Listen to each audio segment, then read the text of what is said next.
Hi, and welcome to episode 202 of Masters of the Forge. My name is Adam, and with me is Jason. Hi, Jason. Yo, Adam. Hello, everyone. Well, Grandma and Grandpa showed up randomly. Randos. During our only recording window before the month is over. Yeah. On literally the second to last. It was fine. It's fine. So there's going to be some... there's just no avoiding it. There's no avoiding the background noise during this episode. I apologize. So... Well, we'll see. Sometimes Zencaster does pick these things out. That would be nice. Yeah. It's been a crazy couple of weeks. Yeah. Oh, yeah. I hope that you enjoy this somewhat abbreviated episode. Next episode, I think, is going to be chonky as hell, though. Oh, yeah.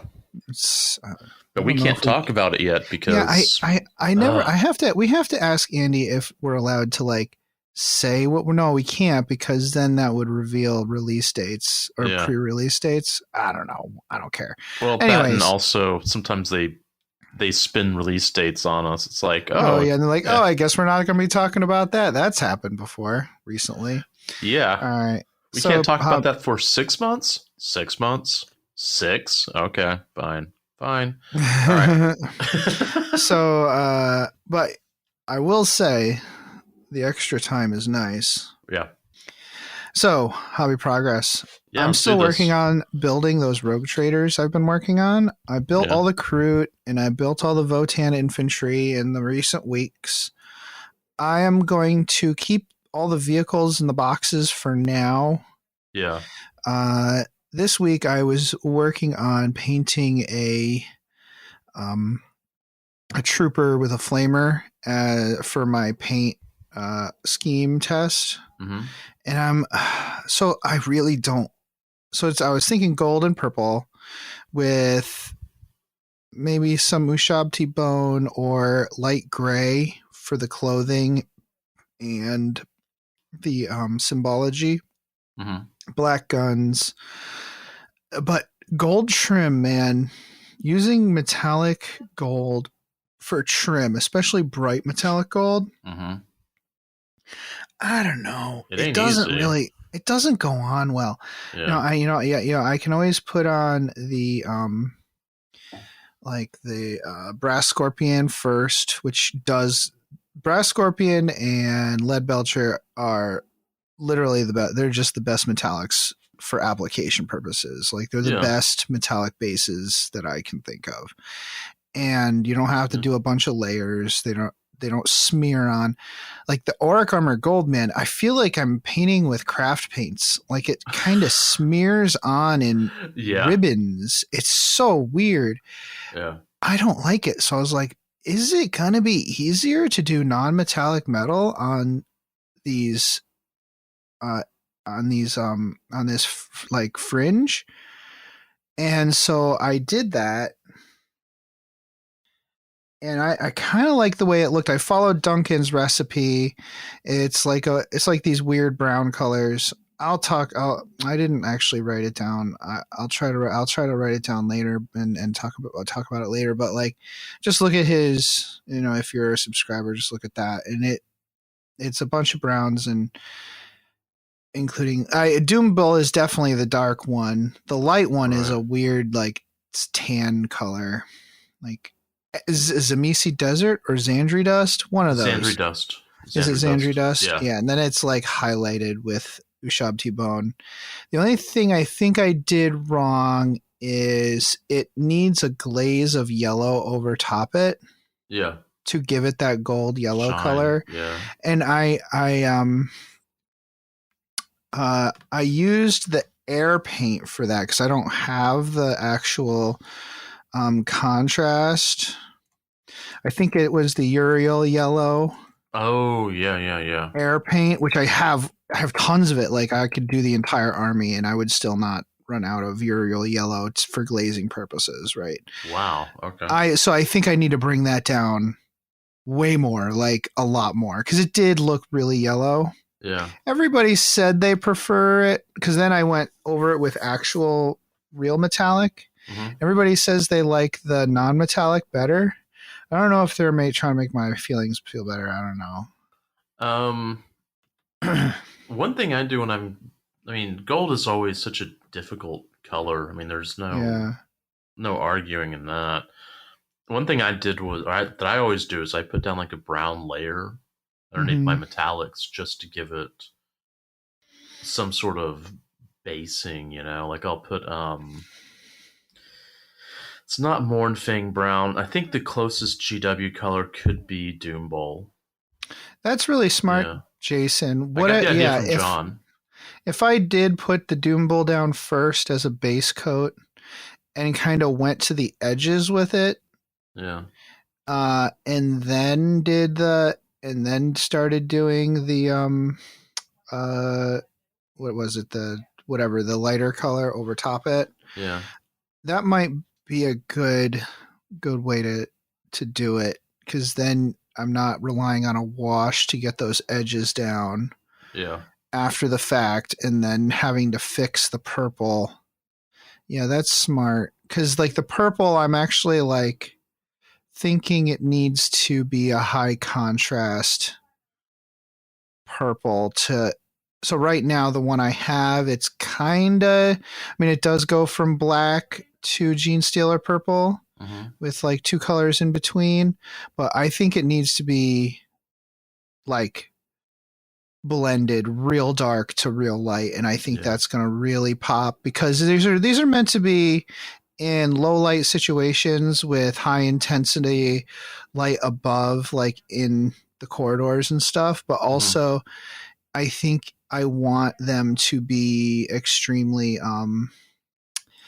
uh just flashy, because of the fact that they are a rogue trader force, not a Yeah. regular Scion force. So I'm gonna try another one and try to go for the super high contrast on the purple, and try that gold again with a much more muted yellow glaze. And I think I might have what I'm looking, and I'll try to do the Doom Bowl as a base for that as well, instead of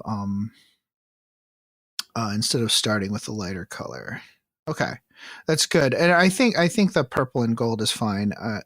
I am still a little dubious about what color to do the clothes. The clothes, I originally was doing like a tan color, Mm-hmm. but it was not contrasting well with the gold. It was like making the gold look less gold, because I had Yeah. another warm yellowish color on Yep. there.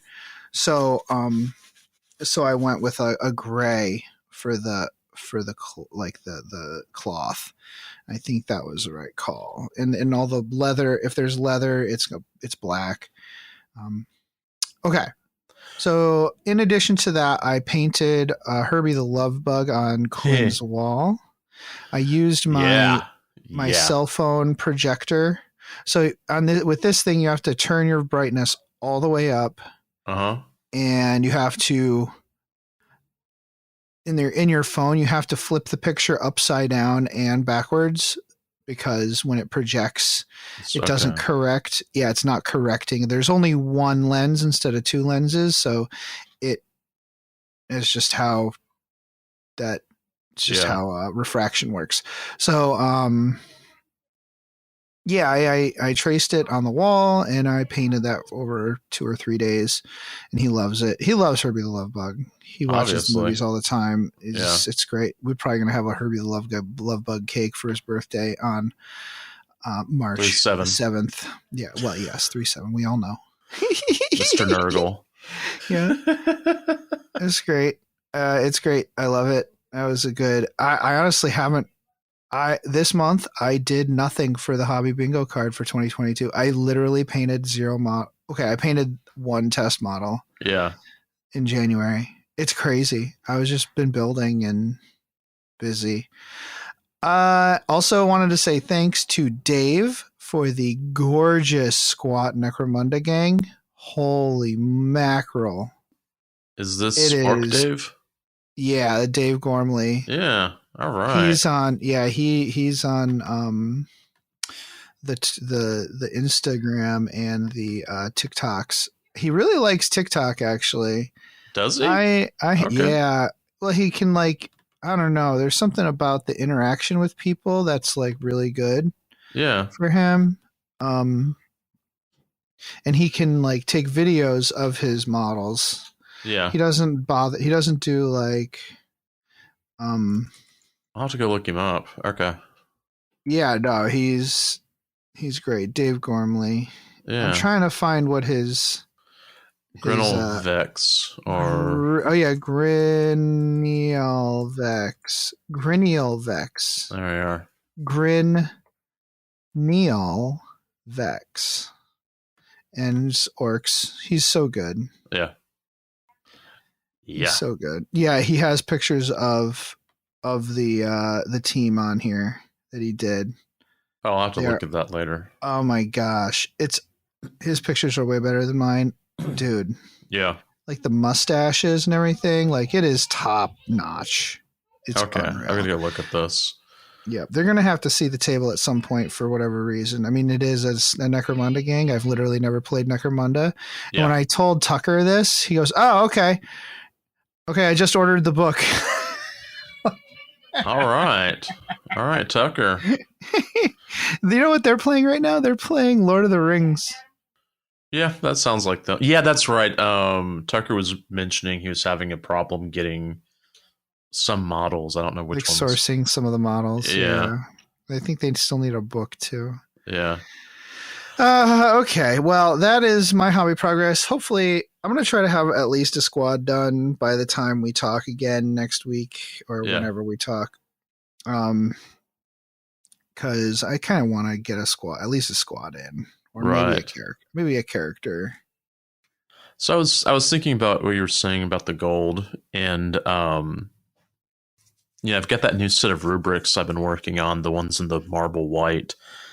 And I have to be real careful with that because they are marble white and, you know, it's got to be contrasting colors. And so I was using, I made a gold, it's not a headstock, that's a guitar. The staff head, there we go. And the only way I could figure out how to offset the brightness of the white versus that gold was I can't remember which golds I used, but I washed it down with Nuln oil afterwards, so it became like a dirty gold. And then I did the equivalent of like Leadbelcher highlights on the like edge highlights, and that was the only way I think that I can make them offset and not look washed out, if that makes sense. It looks it doesn't look weird. It looks fine. It's just.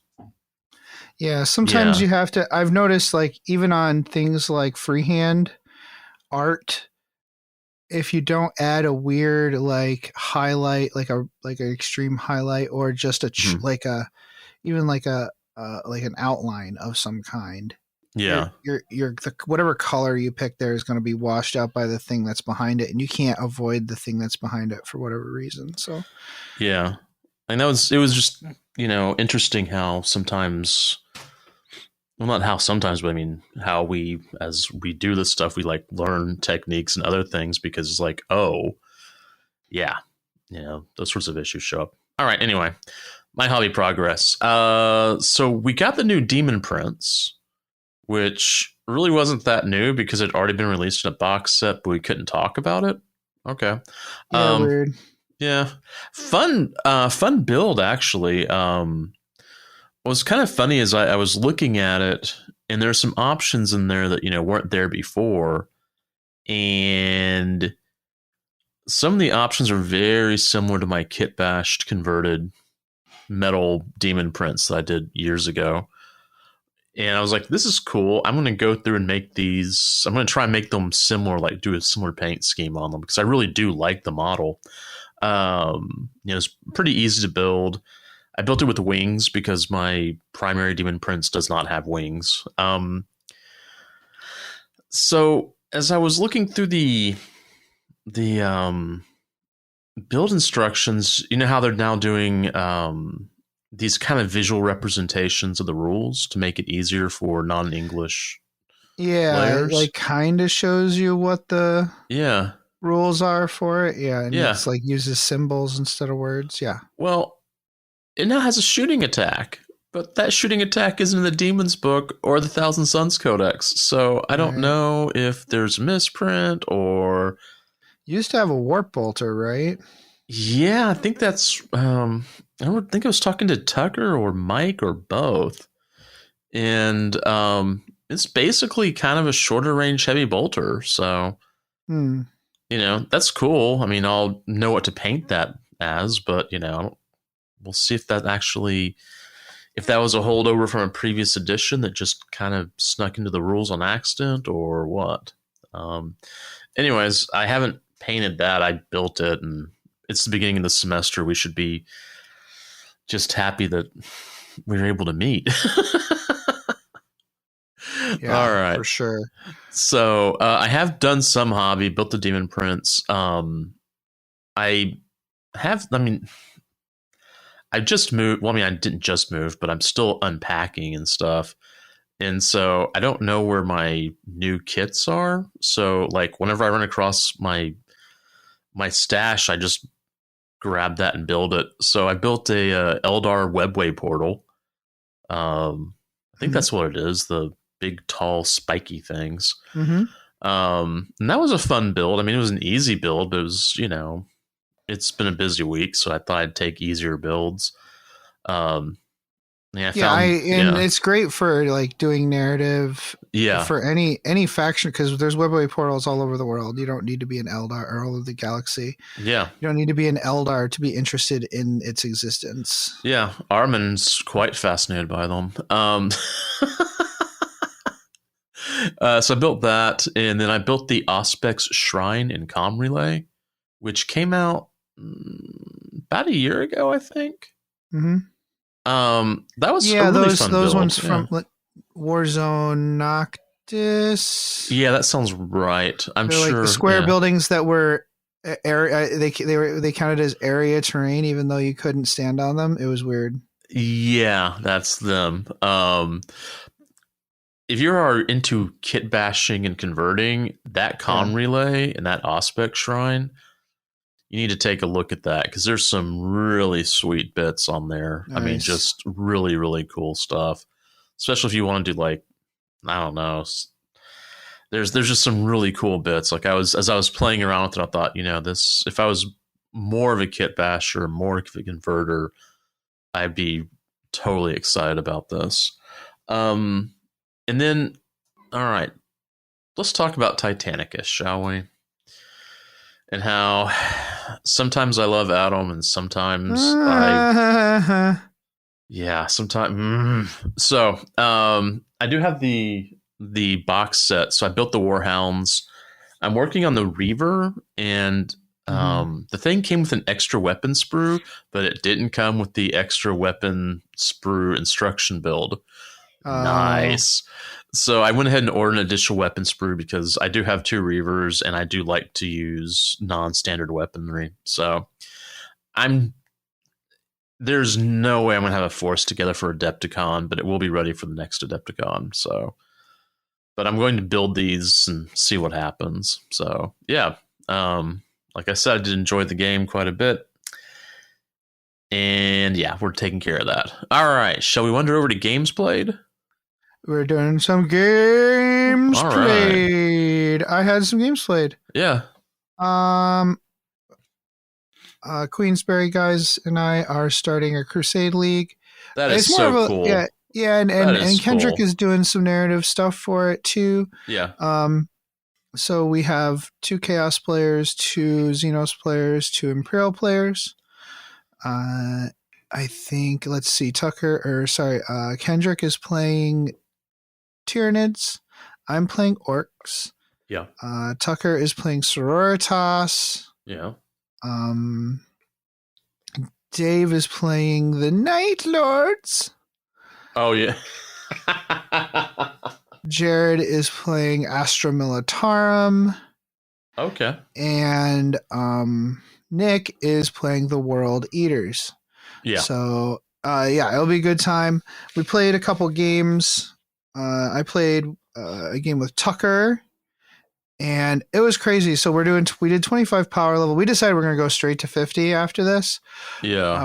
We're going to play in quarters, and we're using I'm not sure if Kendrick wants to use it or not, but I showed how you can actually do phases of a campaign in Administratum and stuff. Mm-hmm. So, and he's already got it set up in phases, like 3-month phases. Nice. Anyways, it was interesting because we played 25 power level games, and I knocked out a couple of Tucker's vehicles like right off the bat, and like I knocked out one of his rhinos, and I killed a unit of Sororitas real early in the game. And I thought for sure I was like, dude, I'm sorry, I don't know what happened there. Yeah. He's like, that's okay, and then he killed my army, so that was really good. It's really cool. So I really want to try to use the I want to use this league to get my looted wagons on the table, because it's the only rules they have for looted wagons is Crusade. Yeah. So I want to, like, this first stage, my warlord is always going to be the big mech with the shock attack gun, and he's looted, and he's got like some Burnas and some Ludas, and he's going through and looting all the enemy vehicles and stuff, so that I can get more scrap points, and I can use those scrap points to build looted wagons. All right. Yeah, so that'll be my goal at first. In the early stages, it's all going to be me building up this motor pool of looted wagons, and then the later stages of the league, it's going to be just doing these crazy armored assaults of just like tanks and stuff. So hopefully that'll be a fun time. But yeah, I lost that game to Tucker, but I played against Kendrick and his Tyranids after that. I won that game, but they don't have any vehicles to loot. So oh yeah. Well, the cool thing is, I suppose, so there's a requisition you can use. If you use it at the end of the game, you can get, I think it's 1 or 2 scrap points per objective. I think it's 1 scrap point per objective you're holding at the end of the game. Oh, okay. Which is really good. This game didn't have any objectives. I think it had like 1 objective, so it really wasn't. It was just like holding the center of the battlefield, which doesn't count as an objective. So, got it. But that'll be how I can rack up points when the opponent doesn't really bring any vehicles. I'll do that every time. But yeah, it'll be fun. I'm looking forward to playing the orcs some more. Hopefully we need to have a chat about when our February get together is going to be. I think Nick wanted a chance to build up his actual like new forces with the new models and stuff. So maybe we need to wait at least a couple weeks so he can build up. And Jared too. Jared has new kits from Astra Militarum, so we should give those guys a little time. I know Jared was playing Astra Militarum. That's kind of a shock. Yeah, he has a pretty good Astra Militarum collection, and I distributed. I kind of like did a 50-50 distribution between him and John for the stuff we got as well. Okay. So the only game I got in this past week was with you, which we'll be talking about in a few minutes. But my place is, I'm working on it slowly. I'm finding out where I have nice space to put things, and I was going to put a gaming table up this past week, but the last 2 weeks have been our first 2 weeks of school, which are always is it a comedy of errors? Murder of Ravens, comedy of errors. I don't know. A podcast of Caucasians. Yeah, it's been a couple of weeks. Like we were supposed to record last Monday, and I got swamped with work and personal life, and wow. So anyway, I think I'm going to keep trying to get that gaming table up. My priority right now is to clear out my hobby room so that I can put storage in there, so I can actually, not storage, but shelves, we'll see what happens. We'll see what happens. It's going to be great. It's going to be fine. Yeah. All right. So anyway, Cool. So let's step off and go beyond the fringe. I bought a bunch of gear. yeah, Some of it, like I bought a nice pair of boots, winter boots, because you keep need your your feet toesies to not warm. freeze off. Yeah. Yeah. So you wear wool socks and insulated winter boots, waterproof winter boots, and you're Yeah. good to go. Got some somewhat cheaper stuff off of Amazon for other gear that I'll just replace maybe next year. Yeah. We'll see. And yesterday I went on a winter hike. The plan was to do a Adirondack high peak called Big Slide, Uh-huh. which is like a 7.5 mile hike Right. at over 4,000 feet.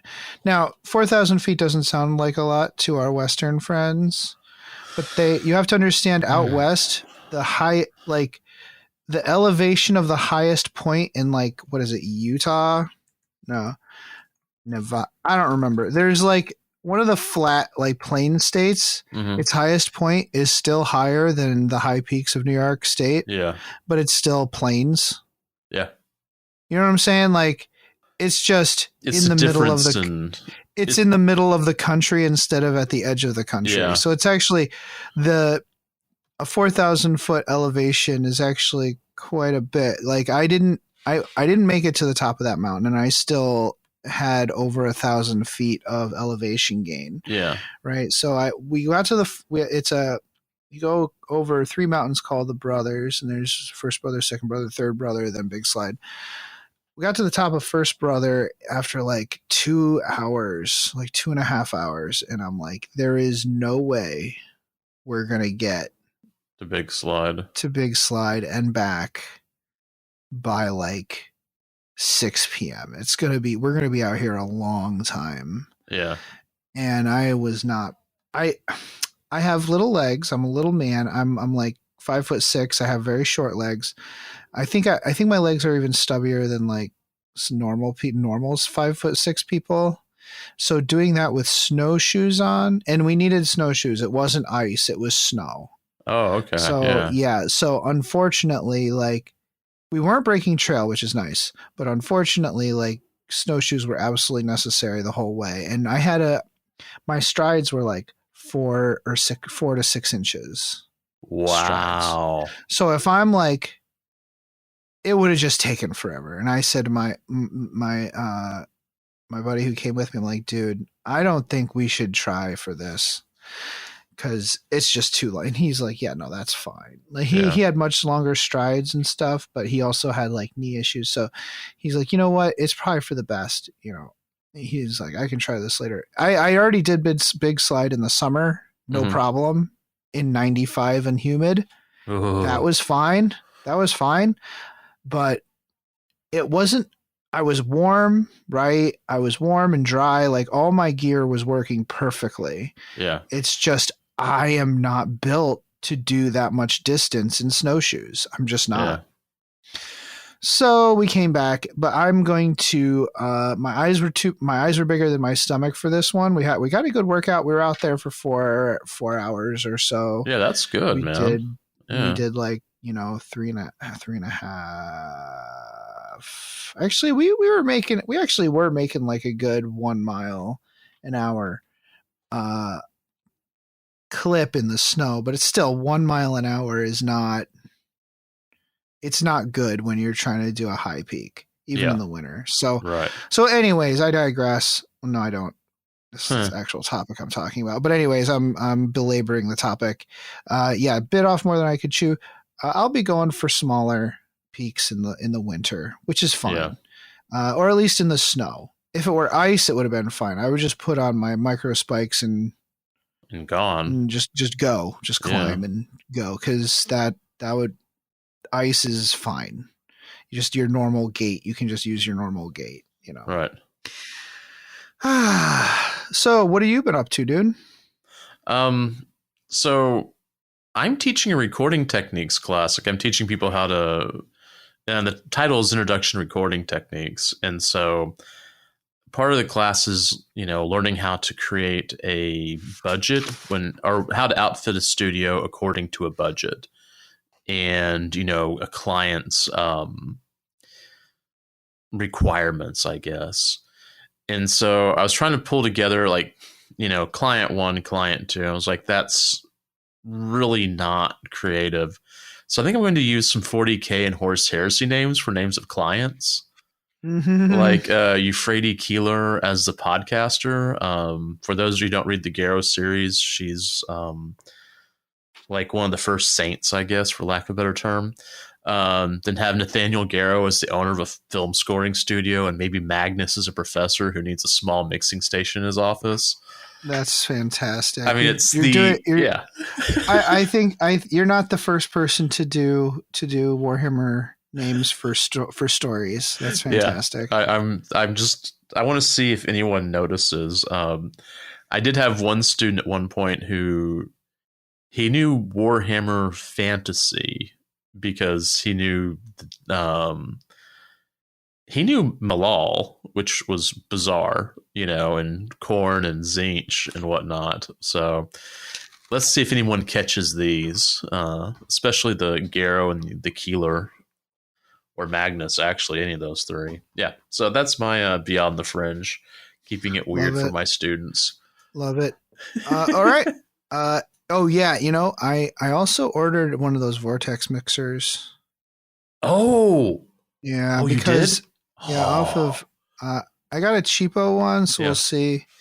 I'm just like tired of my paints all being gummed up and crappy, so we'll see. I'm sure everyone here knows what a vortex mixer is. Yeah, so basically it's a mixer that you mix bottles with.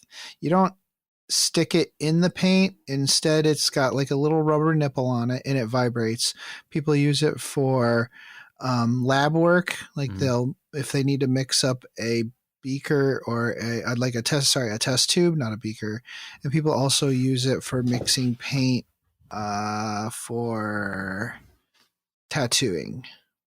Oh, so you just place it on the nipple and it goes brrr, and it vibrates the paint inside.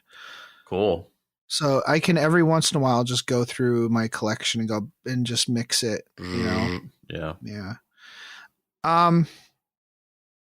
So let's jump into the Astropathic Communique.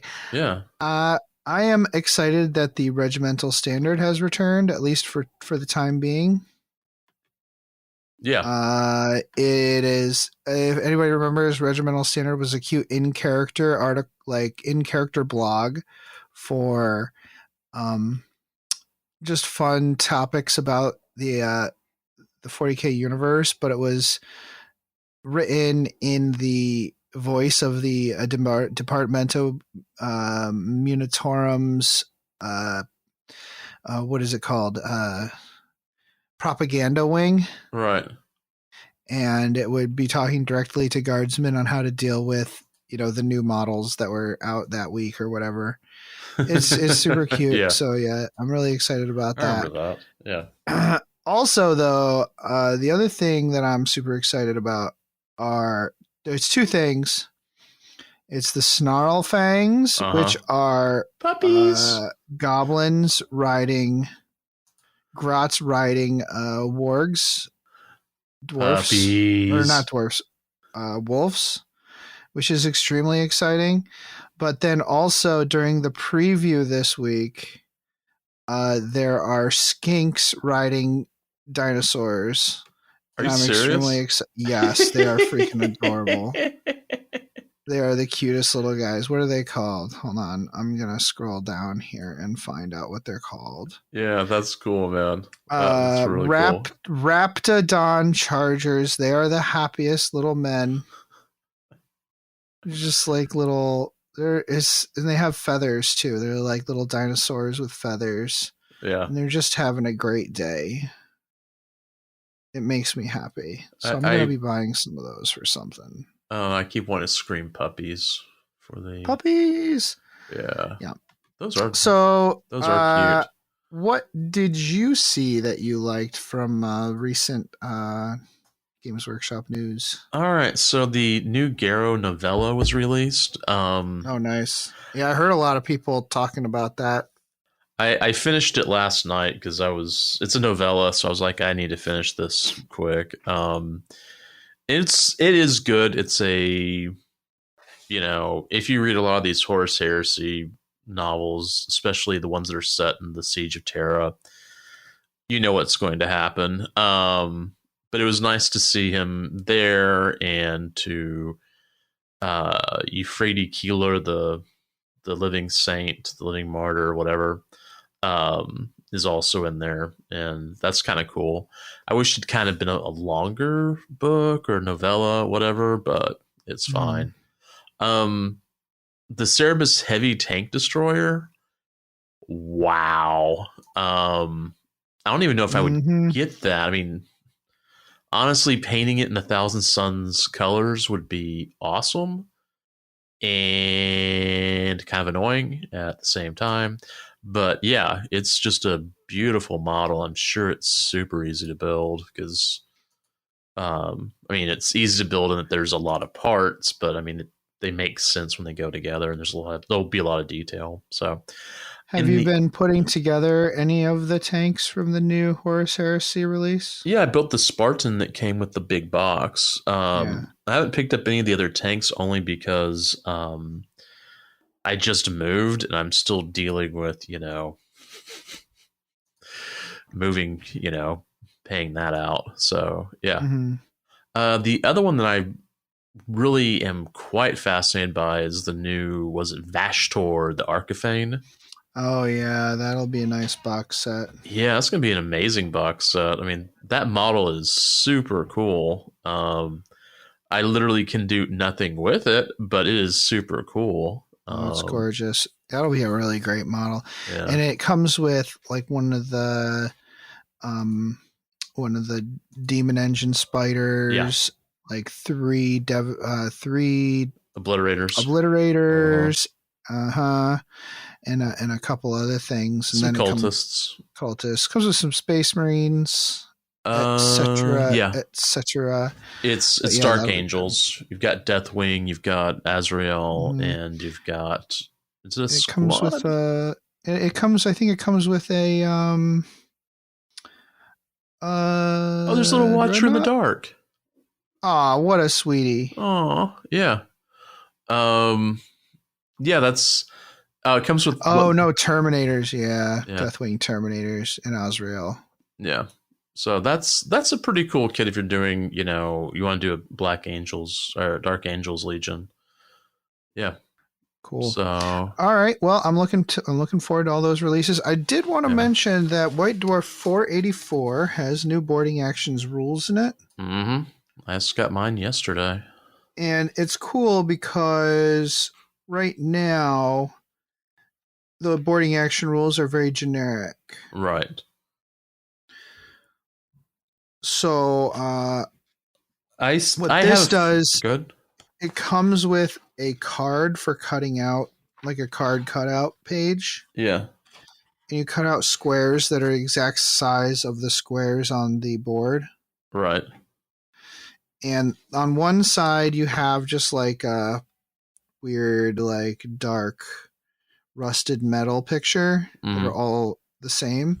But on the other side, you have a picture that represents a specific, um, like chaos mutation that has rules in the game.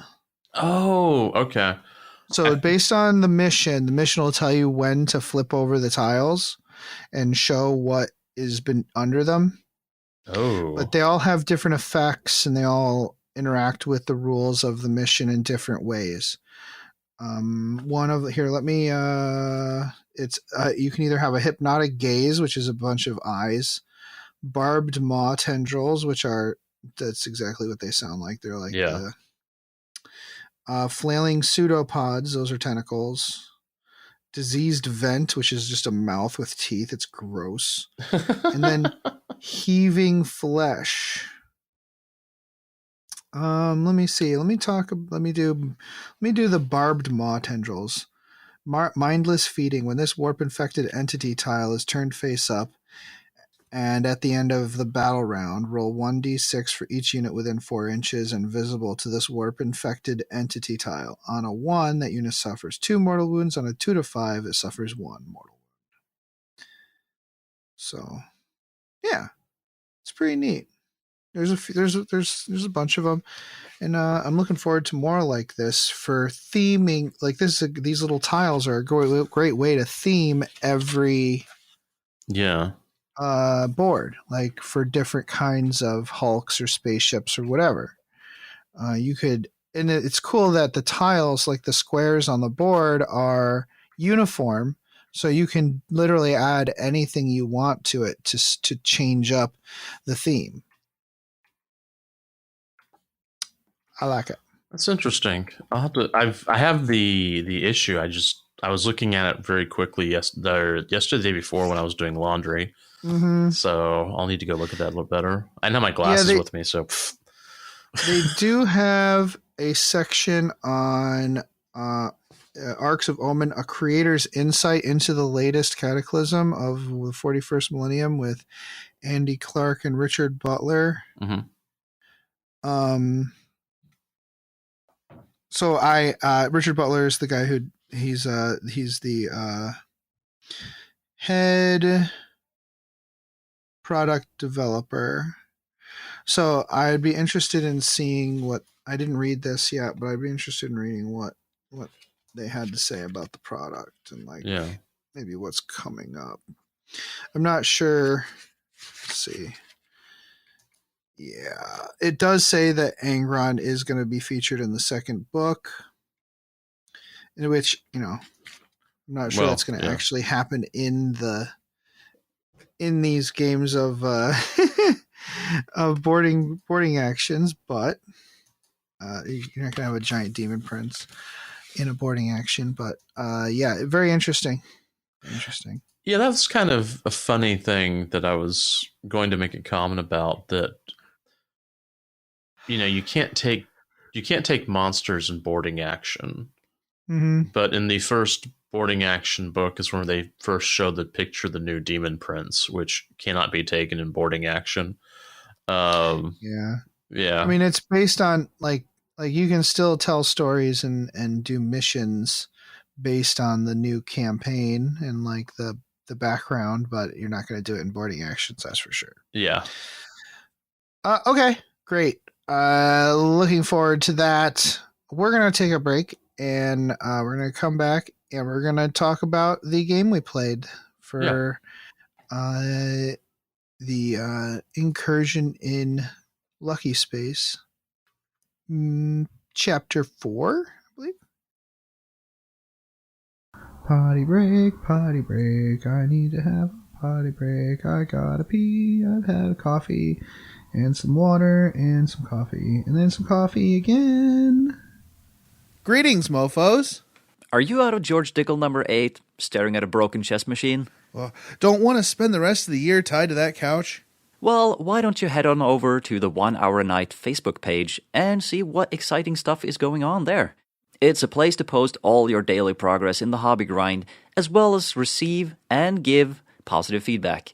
Also, there are usually a few interesting challenges going on. That's right. All you have to do is search for 1 Hour a Night on Facebook. That's numeral 1 Hour a Night, all one word. Blood serum tests will be administered prior to approval. Se til helvete og kom dere vekk.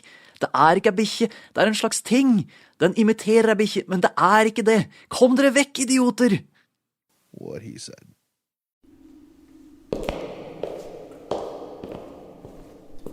Damn, I knew it was around here somewhere. Damn, where is it? Can I help you? Ah! Scared me. What do you seek? I need the perfect scenario for a narrative game I'm running this week, and I can't find one. Sir, this is the Black Library. We don't have narrative scenarios. Well, then where should I go? Might I recommend the Tabletop Campaign Repo? The Tabletop Campaign Repo? What's that? The Tabletop Campaign Repo is an ad-free site for hosting resources related to playing tabletop miniatures wargaming. Oh, like scenarios? Absolutely. Also, event packs, custom objectives, tracking sheets, custom terrain rules, maps, icon packs, award templates, and more. Oh, and this is for Warhammer 40k? Among other things, there's also Age of Sigmar, Kill Team, Warhammer Fantasy Battle, and others. They're always open for content submissions for any system, even non-Games Workshop materials. Oh, that's awesome. It sounds like a great way to save all of this great content the community makes. A lot of that stuff often ends up disappearing into a dead message board or Facebook group. Exactly. It's a real community effort. Great. So, how do I get there? Just go to that webway gate marked tcrepo.com. tcrepo.com. Got it. Can I ask you one more question before I go? Fire away. This place is really easy to find. How come Armand can never find it? Oh, because it's more funny that way. Oh, yeah, clearly. Once again, the Tabletop Campaign repository can be found at tcrepo.com, and they're always looking for submissions. Come here, boy, get the ball. Aw, come on, Max, get the ball. Mom, Max won't get the ball. He's lazy. I think I know why your Zote is being lazy, Jenny. Why, Mom? Because you forgot to feed him his Zotabix today.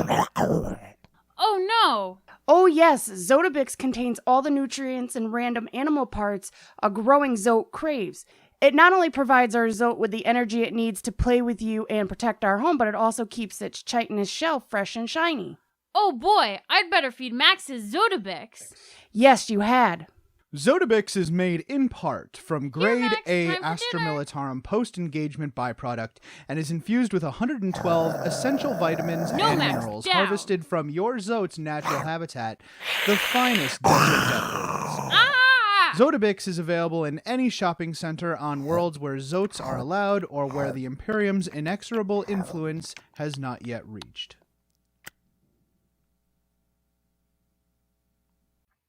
I was wondering how long it was going to take you to stop me.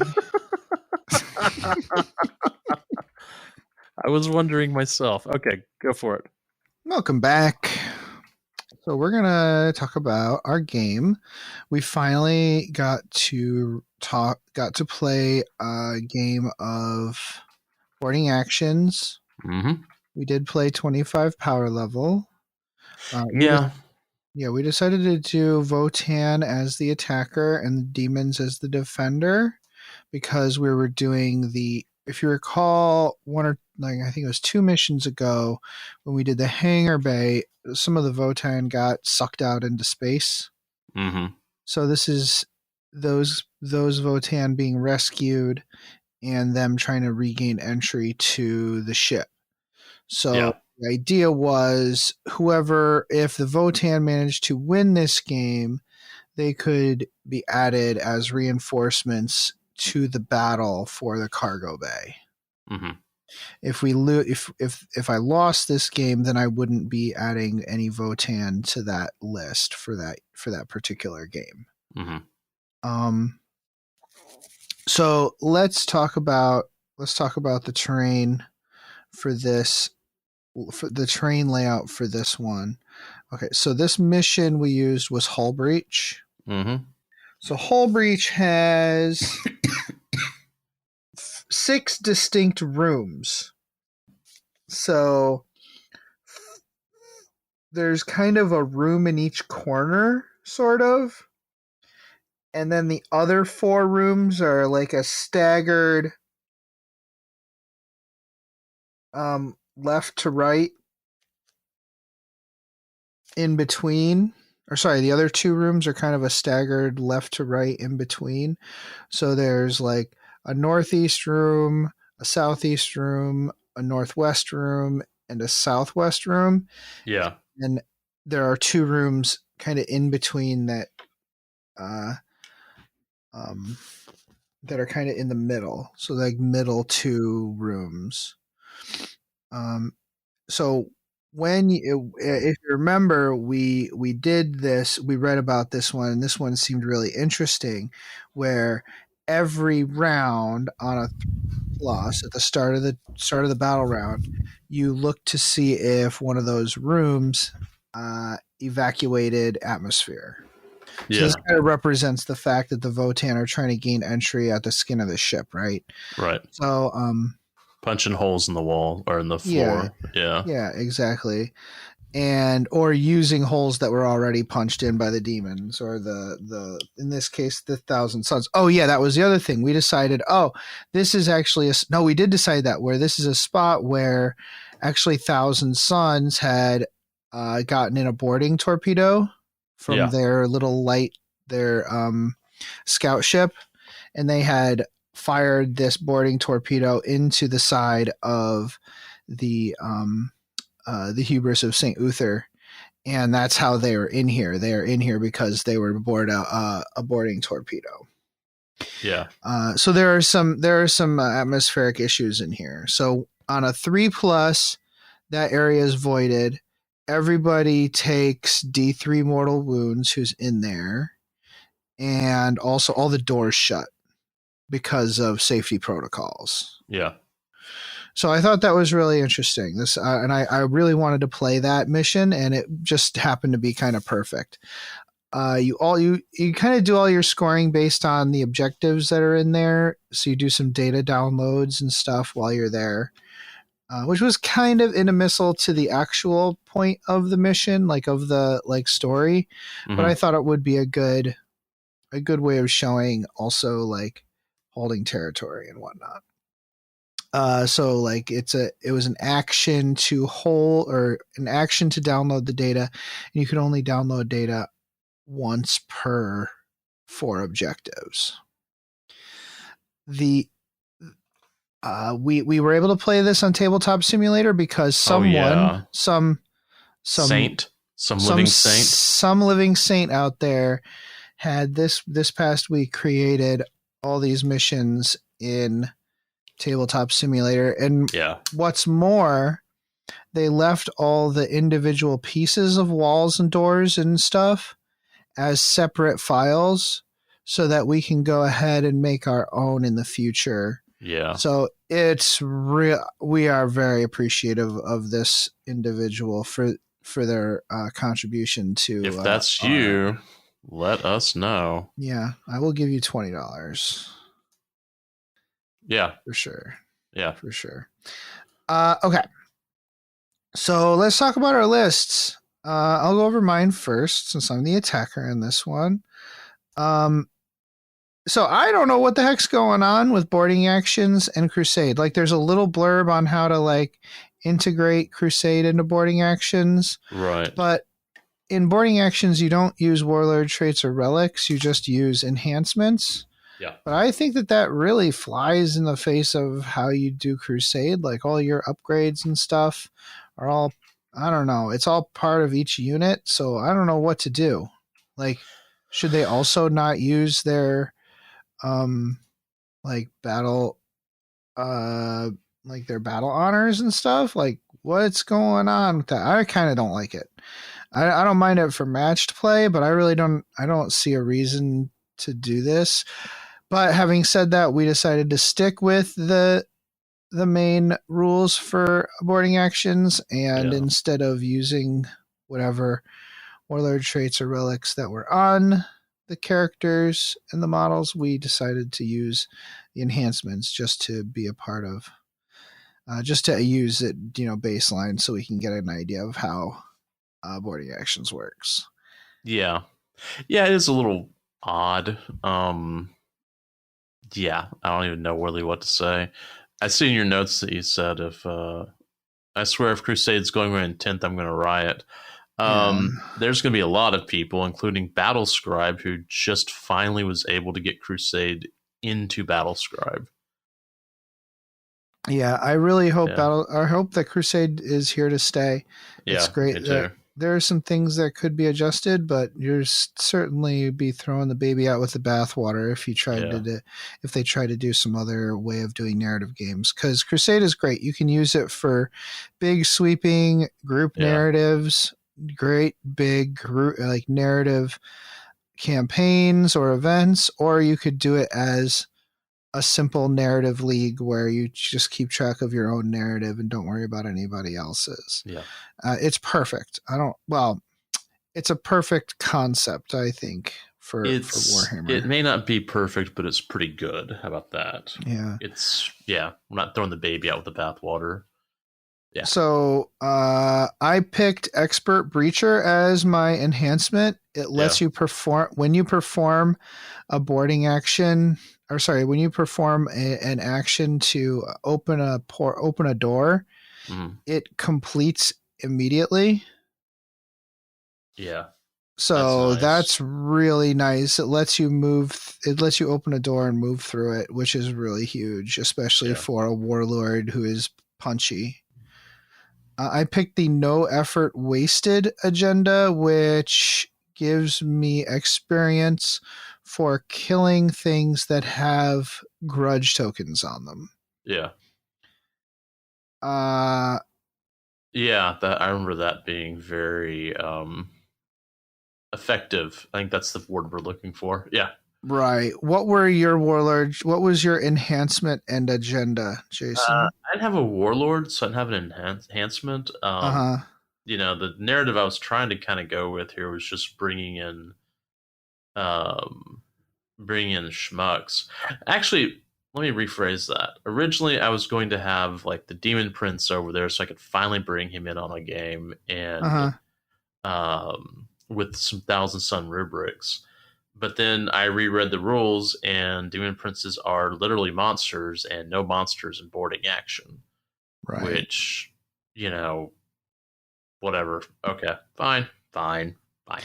We should go back and look at the rules for warlords. I think it was in 8th edition or 7th edition. If you didn't have a character, you could actually make any unit a warlord. Yeah. So I remember that.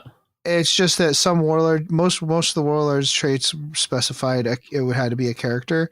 Yeah. So I think I would just like to go back and have a look at those rules to see if you can actually give an enhancement to a squad if you wanted to. I kind of looked at it, but I don't remember seeing that. But I'll have to go back and double check. Right. But yeah. So no warlord. And my agenda, of course, was Wrath of Sorcerers because, duh. Seriously. Right. Okay, so let's talk about our deployment because we could basically go over our list by going over our deployment. Since you were the defender, you were the first to deploy. All right. So, what did I do? On my right flank, I had one chaos spawn. One thing that I was, one thing I was thinking about was, 500 points is about, because this is a 500 point game, etc. 25 power level. And one thing we've kind of noticed over the last couple of years is that at 25 points, some armies just can't do anything and others can. So that's kind of interesting. But on my right flank, I had the Chaos Spawn, which I needed, bodies, to be honest. In my center, I had a rubric squad with the Aspiring Sorcerer, Plasma Pistol, and Doom Bolt. And on my left flank, I had the 5 rubrics, no sorcerer squad, because in this game, or in these rules, if you have a max size unit like of 10 for the rubrics, you split them. And one squad has an Inspiring Sorcerer and the other one doesn't. And that's one of those special rules from the PDF that G-Dubs released. In my strategic reserves, I had some Scarab Occult Termies because I can remember what they're called. I always want to call them Sekhmets, but that's the 30k variant. So that's my list. Rubric Squad, Termi Squad, and a Chaos Spawn. Cool. Not a big list. So no, and the Terminators take up a lot of that. And the reason why the Terminators are in reserve is because there were only 3 deployment squares per 3 entry points per player. I do like that quite a bit. Yeah. Oh yeah, it's cool. Yeah, that's really cool. And since we're there's no you can start bringing on reserves on turn 1 as well. There's nothing stopping you from doing that. So my army on my right flank faced off against the one unit of rubrics without a sorcerer was Anduin's Bolter Hearthkin with a Thane. He had a med pack and the plasma beamer and the comms array. They just have all the things. Yeah. I also deployed Van Stoic, the Einhir Hearthguard next to them. Man, that guy. He's great. All the way on the other flank, faced off against the Spawn, was the other half of that Bolter squad. They had the scanner, which was interesting, and a high-las auto rifle. In the center, I had Gold Ear's Thunderkin. So there's 3 of those guys with graviton blasters. I figured, I figured gravity weapons. That sounds awesome. Yeah. In reserve, Ingir's Hearthkin, they had the ion rifles or whatever they're called, and both halves of her squad were in reserve. Okay. So we rolled off and I got turn 1. So it's really interesting. Everything is separated by at least one door. Sometimes, often more than that. Yeah, sometimes 2. So it's all a game of who flinches, right? So I could run up next to a door, wait, and open it next turn. Or I can just move normally and hope that you open the door. And I set to Overwatch and hope that you open the door and I get to shoot you. It's kind of an interesting like cat and mouse game through these corridors. Yeah, definitely. So the Thunderkin there in the middle there, their room did decompress and they took a mortal wound. Yeah. I moved up all my units just a normal move and set Overwatch. Like the objectives weren't close enough for the Hearthkin or the Thunderkin to even run and get to them. The champion and the Hearthkin on the right did stop like a very short distance from the door. Yeah. And then at the end of the movement phase, I brought in Yingir's Hearthkin on either side. One unit, the Yingir herself, and 4 of her troopers in the middle, and the other half arrived to support my weaker flank. The Votann are just too slow to take an objective right now, so the only solace I had was that the rubrics are also not very fast. Oh no, not at all. This was a game of 2 slow teams not just going plotting anywhere fast. Yeah, and the objectives are scored at the start of a turn, so I wasn't really in a rush anyways. So that's fine. Yeah. And that really was it. Kind of a boring turn 1 for the attacker. What did the 1,000 Suns do on turn 1? So my rubric, the rubrics without the sorcerer went ahead and moved up and set up Overwatch. They could not make it to the objective. There was no way. So I went ahead and put them in there, set them up for Overwatch. I moved up the spawn and set it to defend because I had a feeling you were going to pop through that door. I then brought in the Terminators on that right flank, just because I knew the spawn was going to be super weak. And there's part of me that kind of wonders if I should have just put them in behind the center and had them reinforce the aspiring sorcerer. But it was one of those things that, as we were playing the game, pretty quickly I realized I don't have the bodies to do some things I need to do, and I definitely don't have some other stuff. And yeah, it was one of those that as I was looking, I was like, this is going to be an extremely tough game. So Yeah, I did. I was still pretty scared of those Terminators tromping through. Terminators still dominate these kinds of games. Well, for giggles, I decided to attempt. What is it? Now teleport. Well, not teleport. It's Sorcerer's Facade, which allows teleportation. I decided to go ahead and try out the teleport, but instead of a normal like 7 or 8 or whatever it is, it's at 11. But I want to try just for giggles. But at this point, all my reserves are in. So yeah, cool. Yeah, I can see why. Because in our past games, teleporting has been extremely good in. Oh yeah. Zone Mortalis. Yeah, it's been extremely good. You can still deep strike models, which I think is going to be really powerful. I think maybe if you'd deep struck the Terminators. Well, I think we're going to play more of this, and what I'll need to do is redo a lot of my my Crusade force, because one of the things I wanted to do was only take like the Sorcerer and maybe one Rubric squad.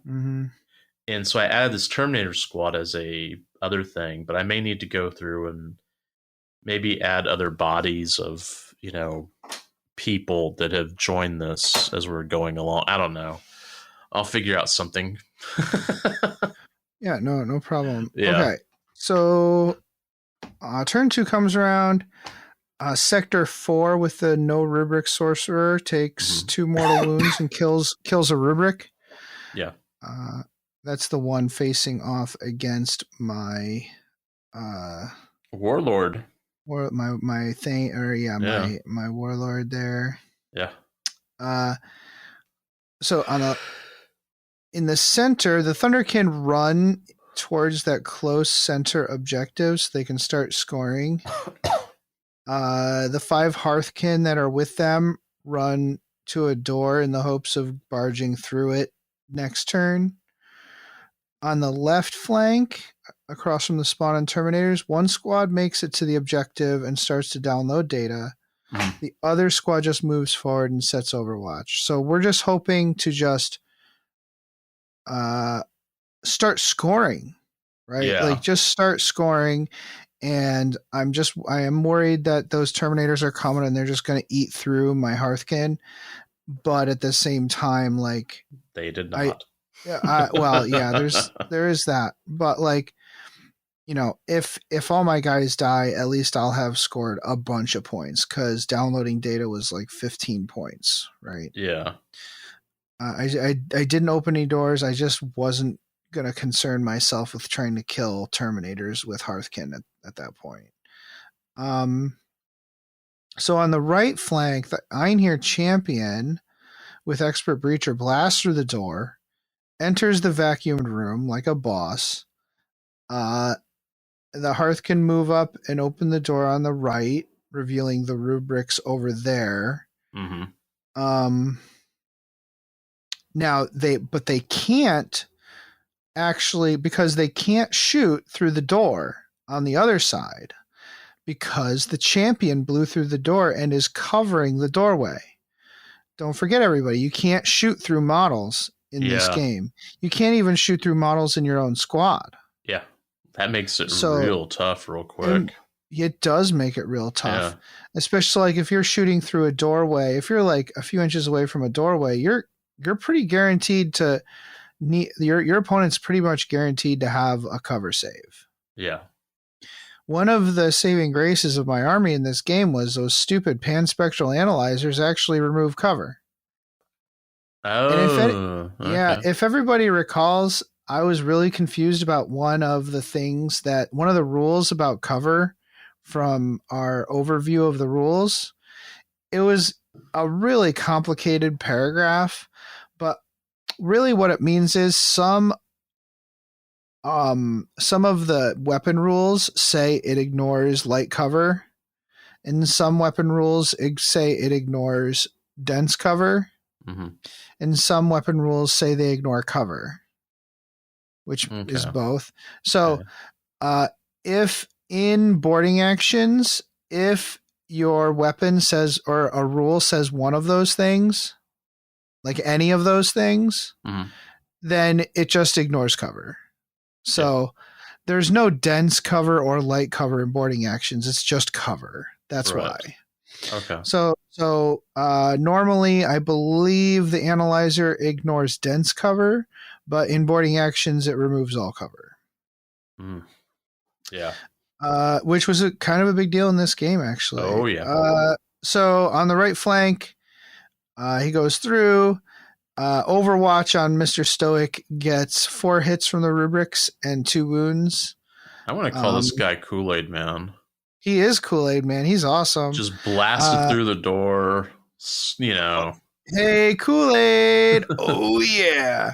It's -3 AP because of the vacuum in the room. Yeah. But only 1 wound goes through. The 3 rubrics in the center room, they had set to Overwatch, so they can shoot the warriors who open the door, and they do manage to kill one. But the Votann are amazing. Like they have the -1 AP. Like they reduce AP by 1, and they also had cover from the door, so or from the doorway. So you only killed 1 with all your rubrics. Yep. It was rough. Yeah, my champion charges the rubrics. He actually doesn't do any mortal wounds, but a mass hammer does kill 3 of those rubrics on the right flank. Yeah, out of 4 left over. Yeah, so there's 1 left. 1 guy in there. Yeah, because the vacuum had killed 1. Yeah. That. But the vacuum. Oof. I mean, let's be honest. If the rubrics are going to be afraid of anything, it's a vacuum. That's very true. Or dogs. Yeah, that was. I think right about then I was like, this game's going to go bad. Like right there, I was like, this is not going to be. And as y'all guess, that's kind of what happened. Anyway, defenders. My rubrics in the middle move up to the center left objective. The spawn opens the door, and the Terminators try to get a bead on the Thunderkin by the objective in the center right room. They shot a long way through that doorway. Yes, they did. They shot across, the spawn kind of like stood on the side of the door and opened it with its giant pseudopods. Yeah. And they kind of tried to shoot through the door across the room to the Thunderkin on the other side. Yeah. And there was just no guy. There was no guy who wasn't shooting like around the doorway, basically, because they had to spread out. Yeah. Because if you don't spread out, the guys behind you can't shoot. It was. It was. We figured out really quickly how difficult it was to get line of sight. Like, what was it? We actually both were sitting there trying to like nudge things along, going, "All right, was this? I think this can all be seen through, you know." And because of that, no one was within double tap range, so my shooting was just awful. And I was getting cover.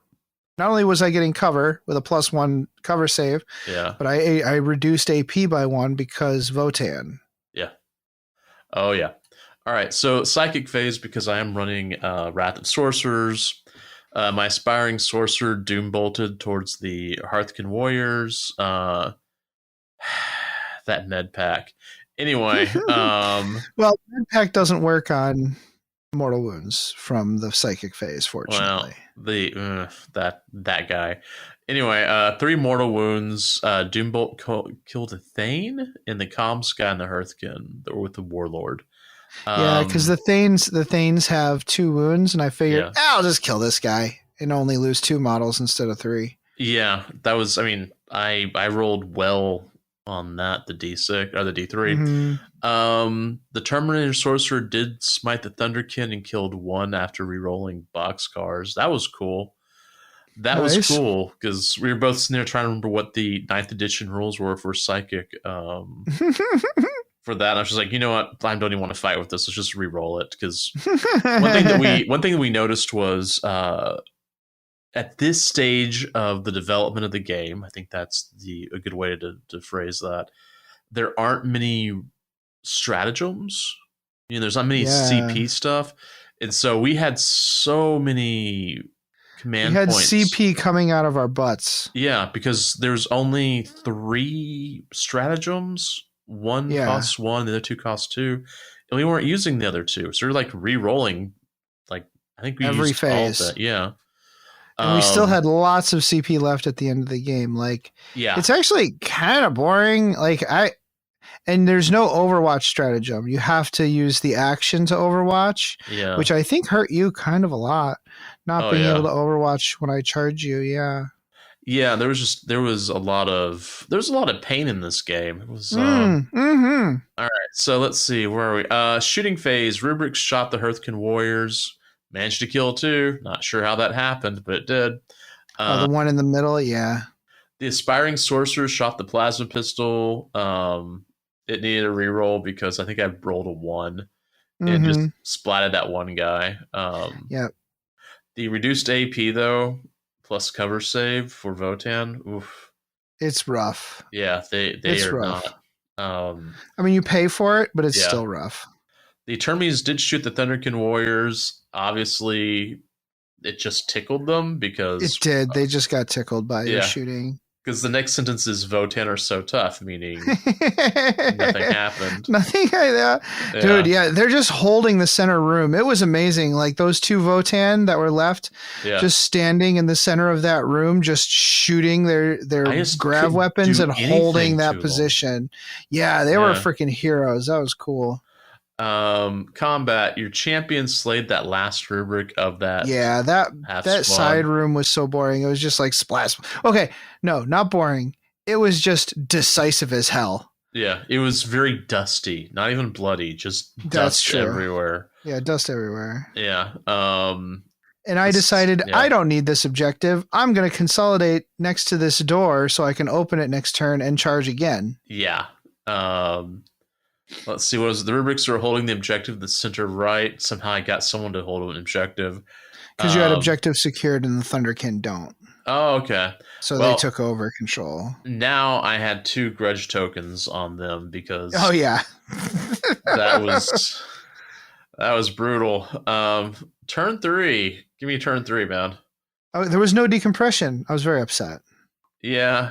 Didn't I? Was that the time when I offered to re-roll it just because I would use one of my CPs? Yeah, because there's so much CP, we might as well. Yeah. If anything, no matter what, depending on for the most part, any decompression would benefit you. Yeah, that's kind of what I was wanting. Like, oh, come on, give me something. Yeah. I scored 15 points in this turn. I was racking up the points. Let's put it that way. Yeah. So all the way on that left flank, we're kind of playing cat and mouse in that doorway there. Like we haven't opened it yet. But the one warrior did complete downloading the data for another 15 points. So they just moved to block the door to the Terminators. Yeah. I was actually kind of hoping you'd try to open the door so we could do that roll off to see who won the door opening or staying closed. Yeah.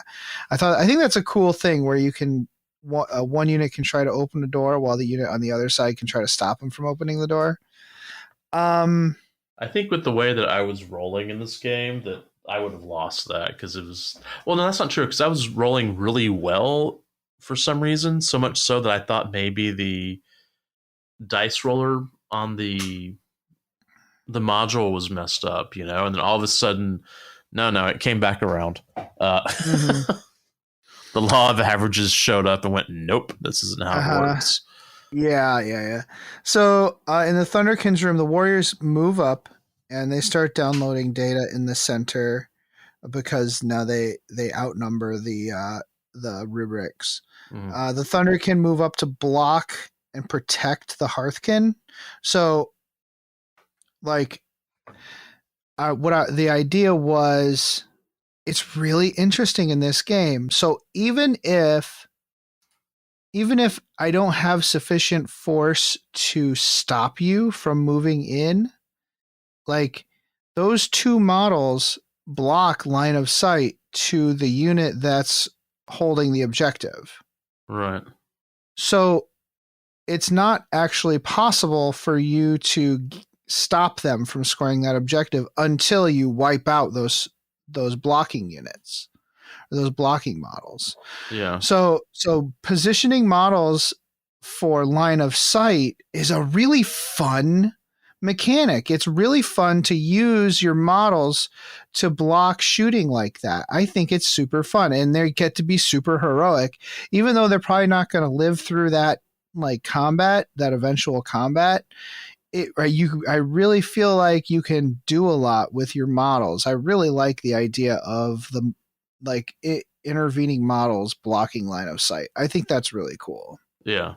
It's not something we have in 40K right now. In 40K, in regular 40K, you just shoot across models. Like, I know we don't do this in narrative play, but in matched play, if you have like a tank and if you can draw line of sight from the feet of one model under the tank into the feet of another model, you get to shoot them, which is the most stupidest, just dumbest thing I've ever heard in my life.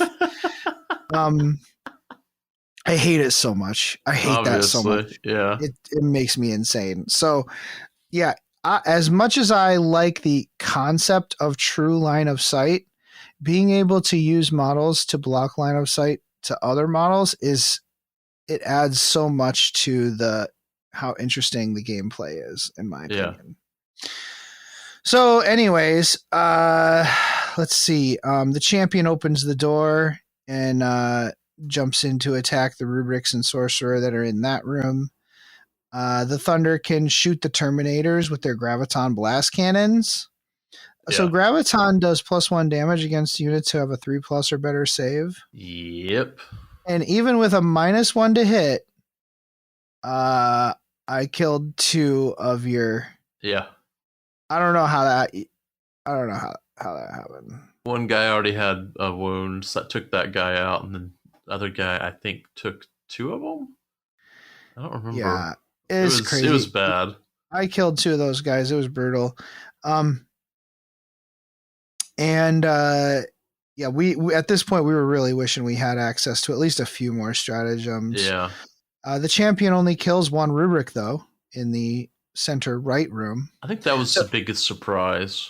Yeah, right now the fighting has focused on the 2 center rooms. The one room with the Thunderkin in it and the one room with the sorcerer and rubrics in it. And this was in the room with the sorcerer and the rubrics in it. And it's just sometimes those invulnerable saves, they just win the day. That's just all there is to it. Okay. So the defender. You scored 5 points. Yeah, I think I was holding an objective. Yeah, I was holding objective. Yeah, because my champion can't overcome the objective secured of 5 rubric marines. Yeah. The spawn did try to skirt around the Thunderkin. I'm not sure how successful. Well, it doesn't matter how successful it was.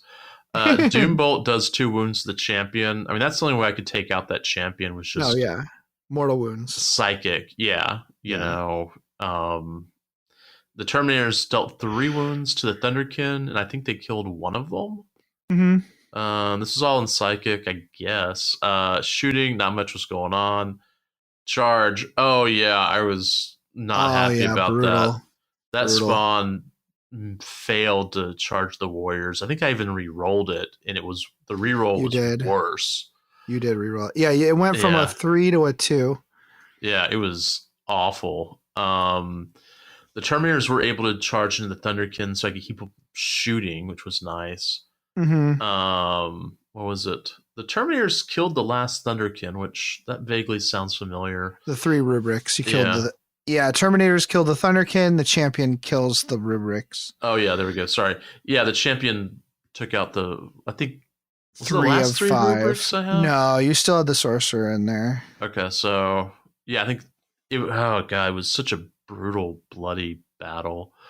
Oh, yeah, absolutely. And yeah, the Termies got another grudge token because we're upset at them. Yeah. And I was interesting. I was playing the I apologize. I don't have my sheet up right now, but I'm playing the Votann who get a +1 to hit if you've hurt the unit. Like, so if you're below starting strength, I get a +1 to hit. And since you'd been doing like little 1 and 2 mortal wounds here and there, and they're so tough, it was pretty much the whole game. Everybody except for the champion was getting +1 to hit. Yeah. Oh yeah. This was. I mean, it was a rough. Mm-hmm. Like I just don't even know how I would. I don't Well, know. How more mortal game. wounds in a regular game of 40k. You just pour mortal wounds down the field and just kill stuff. Yeah. So there wasn't any explosive decompression on turn 4. Yeah, there we go. Yep. And I scored 15 again. Yep. And then the 15 for the I'm at like 60, 70 something points at this point. Oh yeah, I was blown away on. I was so far behind on points. Yeah, for sure. I fell back with the Warriors in the middle left where the Thunderkin used to be, but stayed near the objective, because if I can survive, which apparently is a thing I do, they can just keep scoring that objective. Yeah. Another 5 model unit of Warriors moves in to shoot the Terminators. And 1 model in the 3rd unit of Warriors can also shoot them through that doorway. Again, you're going to have like a 1+ save, but all of my weapons have AP on them. Yeah.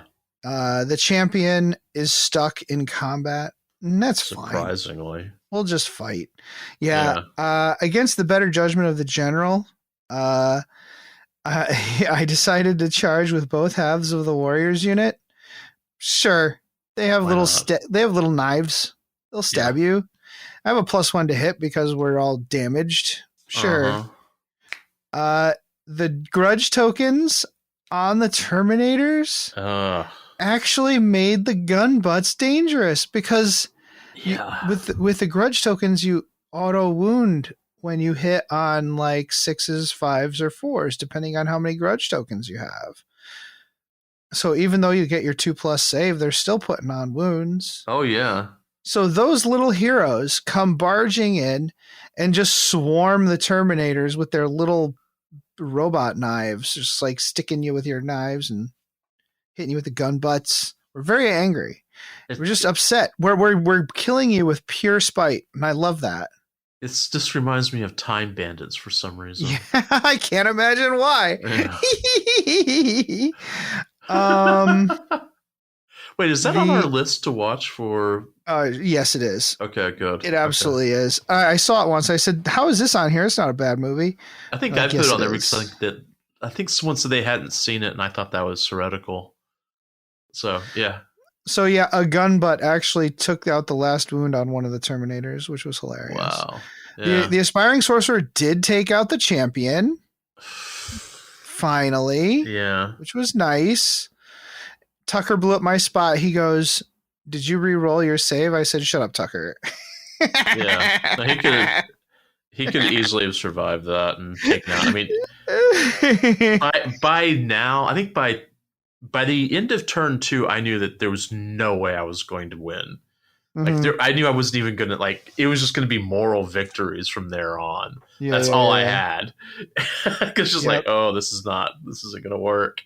Yep. Yeah. Me choosing not to re-roll the save, narratively, we'll just call that the champion decided to disengage from the fight and go through a trapdoor or something. Yeah. Or got yanked back by a teleportation homer. Yeah, like, get out of here. So then the Terminator champion does no damage whatsoever to the Hearthkin Warriors. Unbelievable turn. Man, that was rough. Unbelievable turn. Like, the Votann are just not dying. No, for some reason. Not at all. Then my part of the turn, I scored 5, moral victory. The aspiring sorcerer tries to download data while the spawn charges into the warriors that fell back. I thought maybe if I could pull off like at least one data download, that might be nice. Somehow the spawn killed something, which I still haven't figured out how that happened. Well, they're just killing into warriors. Okay. They have a 4-up save in combat, right? Like, So Yeah. I wasn't getting a cover save. You had no AP to speak of. You were just doing the best thing you can do is try to kill these guys with just regular attacks. Yeah. My Terminator Sorcerer killed 2, which I don't remember that, but I'll take your word for it. And your warriors put 4 damage on the spawn in combat. Like I He knew had that thing one was. wound left. I was so upset. I knew that guy was gonna go. I knew Yeah. he was gonna go. All right, turn 5.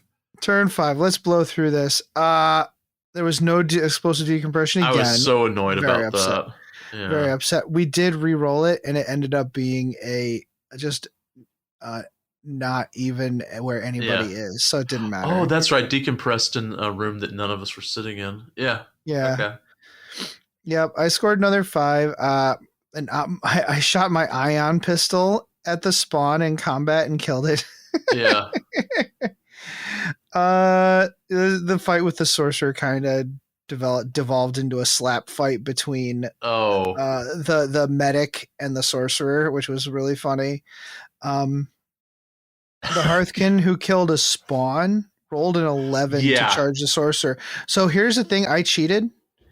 In this game, you have to have line of sight to charge someone. Oh, okay. Yeah, we forgot about that. We forgot. Yeah. Oh, well, we definitely forgot about that. So we have to remember that next time. Yeah. But the Thane auto wounded with all 4 plasma sword attacks. Yeah. Yeah. She I think she rolled 3 5s and a 6, which all I don't have to roll to wound with because of the grudge tokens. Unbelievable. Yeah. Just carved through this entire boarding force. Guy. Yeah. What did you do on turn 5, Jason? I flipped the table. I think the only thing I had left was the Terminator Sorcerer. That was the only thing I had on the board left. Yeah. And he was wounded too, if I remember right. I mean, it was just, oh man, it was so brutal. I mean, it was just so awful. we have to say that it was still much more interesting than the last game. The last game was over on turn 1.5. Yeah. This game actually made it to turn 4 before it was really a sure thing. No, right? No. This thing was done like, I think turn 2, I was like, yeah, there's no way I can win this. You say that a lot on turn 2. I say that a lot on turn. I said that with my game with Tucker when I played against Tucker the other day.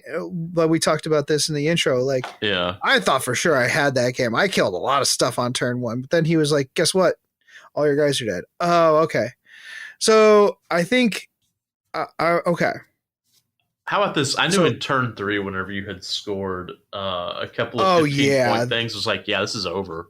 Yeah, you know what? Yeah. Points wise, yes. Yeah. Points wise, by turn 3, I knew it. But from like more of a narrative perspective, like you could have kind of turned it around from that angle of things. But yeah, it was a crushing victory for the Votann. It was nice to win a game though. I was very excited about that. Okay. I was just amazed that, those. I mean, I think what happened was that first rubric squad just went away so quickly, and I was like, "Oh man, that is not good." No. Yeah, and then I started looking at, here comes that champion, and he's going after my aspiring sorcerer, and I was just praying that I could.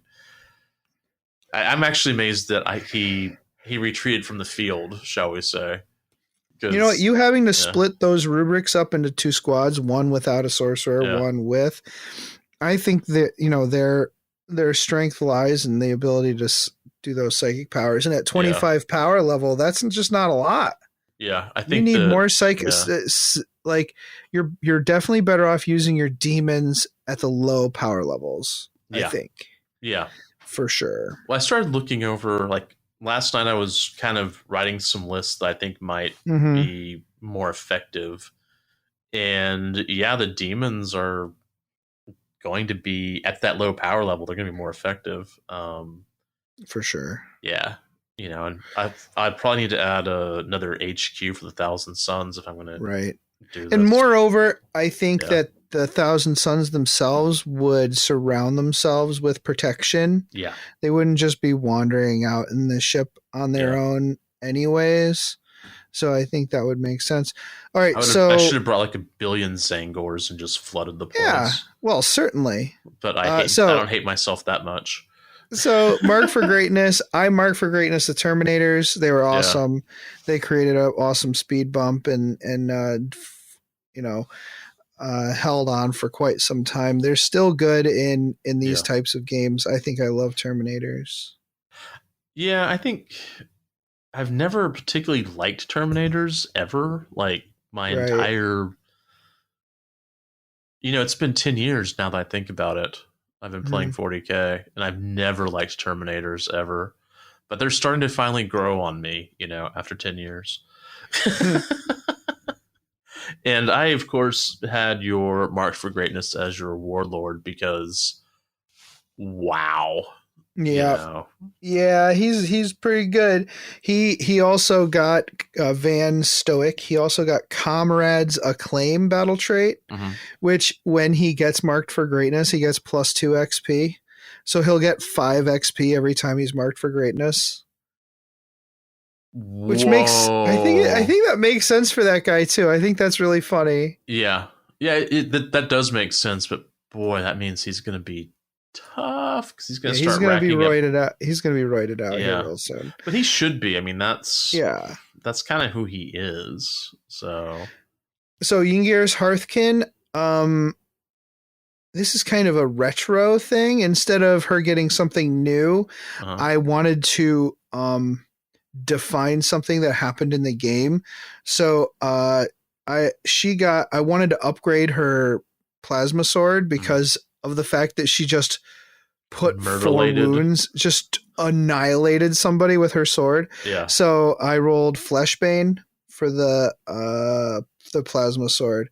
I think I am so sorry. I wrote it down. I think I wrote it down in Administratum, actually. I didn't write it down here on what that does, but I'm pretty sure that is +1 damage. So I think it's a 2 damage weapon now. Oh boy. For that plasma sword. So instead of dealing 4 wounds, deal 8. Cool. So I'm wondering, how do you feel about boarding actions now? We touched on a few things already, like the no stratagems, which I know you prefer less stratagems, but I feel like there's like this none. might be 2 less, if that makes sense. Yeah. Is that how you feel? I think there needs to be more stratagems. I think White Dwarf had some new stratagems. No. Oh, they didn't? Well, I suspect that more stratagems would be added. Yeah. That's, I don't know. That's just something that I have that vibe. That's what's going to happen. They wouldn't be adding XP. They wouldn't be giving you that many command points. Right. And releasing so many books for this if there weren't stratagems on the way. Well, we've got 2 more books to get through, so. But if they keep it to a minimum but give you some, I think that would be great. Well, I think what would be cool is like maybe more, how can I put this? Maybe some faction specific stratagems. Not like 30 of them, but like 3 or 4, maybe even 5, so that you're not flooding people with them, if that makes sense. Mm-hmm. I think that would probably work pretty well. Let's see how long it takes for them to come out, or if everybody gets them. Right. Yeah. Like I think I said earlier, I'm a little nervous that this book could be one of those where it's like the Psychic Awakening stuff, But there's a lot of Psychic Awakening stuff that lasted quite a while, especially for the Thousand Suns. So and I think like some of the terrain stuff was great for a little while. Yeah. And in this case, I could see most of these rules being evergreen, at least for boarding actions. Oh yeah. unless the rules for stuff change drastically, which I don't they think that's haven't going to been. happen. Yeah. Yeah, I would not expect a drastic sea change of rules for 9th to 10th Yeah. like there was for 7th to 8th. I would expect it to be more a 8th to 9th type situation where it's kind of a gradual thing. I'm just really I'm going to digress here. I'm really hoping they fix some of the terrain rules for 40K. I'm sick of the way it works right now. It's just all or nothing cover situation. I do like boarding actions, though. I like it quite a bit. Yeah. There's some things I wish were a little bit different. I wish we could take, monster. Well, hold on. Let me rephrase that. I wish there was a way to take, like, dreadnoughts or demon princes or right. Man, I don't know the Tyranids well enough to give a the old base size issue that was in Zone Mortalis. I think that would make some really cool storytelling. I think a double-sized Zone Mortalis would make that okay. Yeah. If you're going to do 50 power level on twice the size board, yeah, I think that would make sense, and you could set yeah. up the corridors that way. Yeah. The only problem is, in real life, not Tabletop Simulator, that is expensive. Yeah. Well, what's funny is I started thinking about this because we had looked at how much does it cost for this boarding, the boarding action terrain and whatnot. And I was looking at the sizes, and I think it roughly counts like 210 for a board.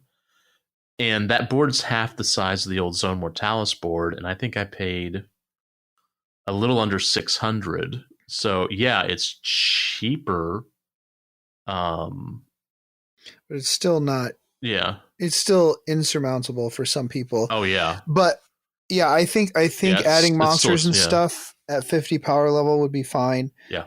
You would need more boards. Maybe go with 3. So right now it's 2 of the Into the Dark Kill Team boards. Mm-hmm. If you went to 3 of those instead of maybe not 4, but if you went to 3 of those aligned like along their long edges, that might be good. Yeah. I'm not sure. Again, I really like the line of sight through models being blocked. I think that's super fun and super cool. I think the way doors work is okay. I think there's been some complaint about that, but I think it does what they want it to do. Right. I do think I remember someone saying something about a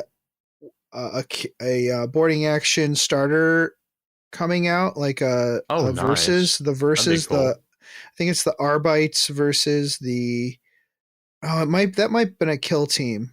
But anyways, like I think they have like one of them has a tool to breach through walls. Which would be interesting. Yeah.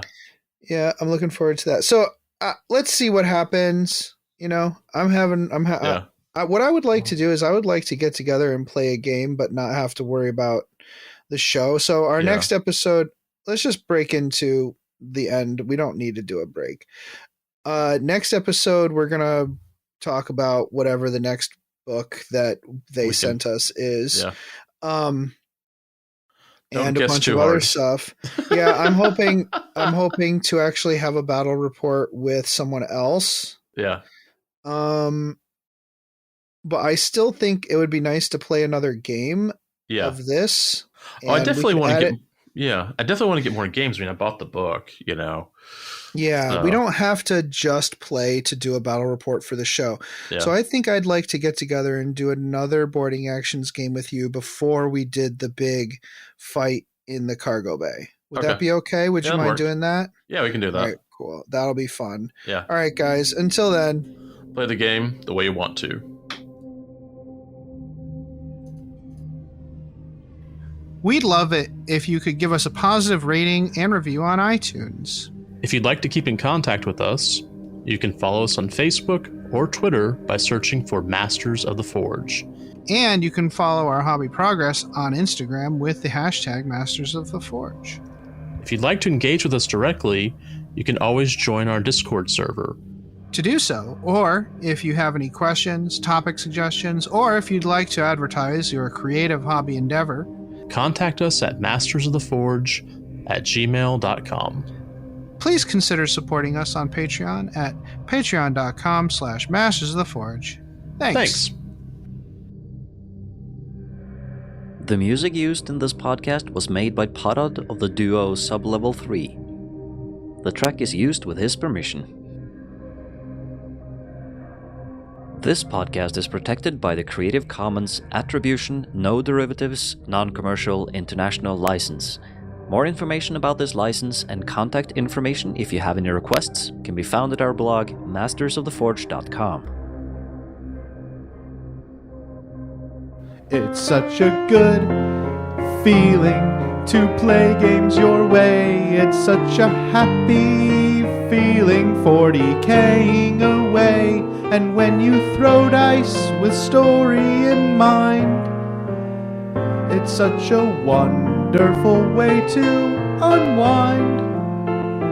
It's a good feeling, a very good feeling, the feeling you know that we'll be back when the fortnight's new, and we'll have new ideas for you, and you'll have things you'll want to talk about. We will too.